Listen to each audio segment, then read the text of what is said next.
তো আর কি, চলো বন্ধুরা একসাথে বিয়েবাড়ি যাওয়া যাক। মরশুমের প্রথম বিয়েবাড়ি বলে কথা, আর এটা ছিল পাড়ার মধ্যেই, তাই জন্য এত সুন্দর রাস্তাটা, পুরোটাই রাস্তাটা এরকম লাইট দিয়েছে। চলে এলাম আমতা মিলন মন্দিরে। এই যে হচ্ছে ডেকোরেশন, এন্ট্রির ডেকোরেশনটা খুবই সুন্দর করেছিল। আর সামনে ছিল গনুদাদা, গনুদাদাকে প্রণাম করে চলে গেলাম ভিতরে, মানে অন্দরমহলে। আর এই যে হচ্ছে ডিজে শো, এখানেই চলছে পুরো পার্টিটা।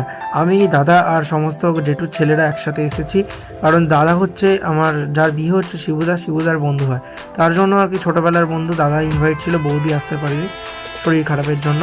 আর এই যে আমরা সকল ভাই ও দাদারা একসাথে মিলে একটু ভিডিও আর ছবি নিয়ে নিচ্ছি।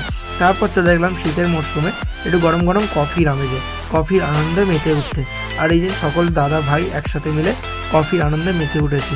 তারপরে চলো নেক্সট কাউন্টারে যাওয়া যায়। সুন্দর ডেকোরেশনের সাথে সব কিছু সাজানো আছে। এই যে এটা হচ্ছে ওয়েলকাম গেট, এই যে এখানে আছে সুন্দরভাবে। আমরা এখানে ছবি ফটোশ্যুট করছিলাম।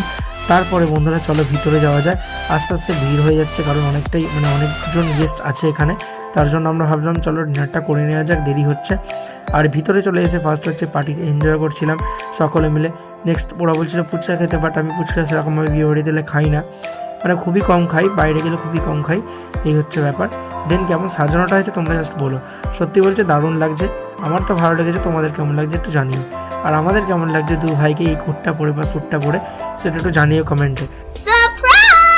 বিয়ে বাড়িতেও ফটোশ্যুট তো হবেই বন্ধুরা, তার জন্য দাদা ভাই সকলে মিলে একসাথে একটু ফটোশ্যুট করছিলাম বাইরে। আর ঠান্ডাটা আস্তে আস্তে যেন প্রচুর পরিমাণে বেড়ে উঠছে। আর এই যে ভিতরে চলে গেলাম, দেখলাম যে বাবা মা দুজনে চলে এসেছে। তাই বাবা মা আর নতুন বৌদি যে আছে তার সাথে একটু ছবি তুলে নিলাম।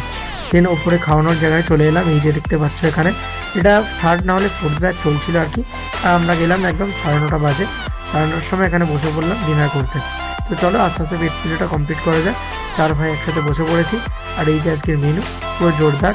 নেক্সট আজকে খেতে খেতে কথা হচ্ছে, মানে খেতে খেতে তো কথা বলা যায় না, যতটা পারবো দেখাবো।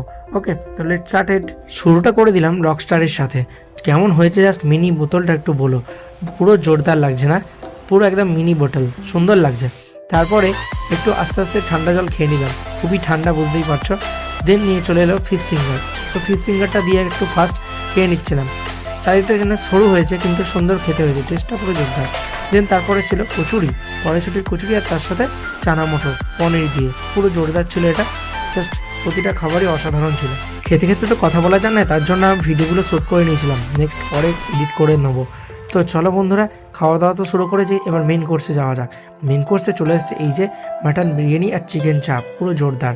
আর একদম মাটনটা দেখতে পাচ্ছ এত সুন্দর সেদ্ধ হয়েছে, তার সাথে রাইসটা পুরো মুখে গেলেই যেন একটা আলাদাই স্বাদ। তো চলো বন্ধুরা, সমস্ত লাস্ট পাতের খাওয়া একদম শেষ করে আমরা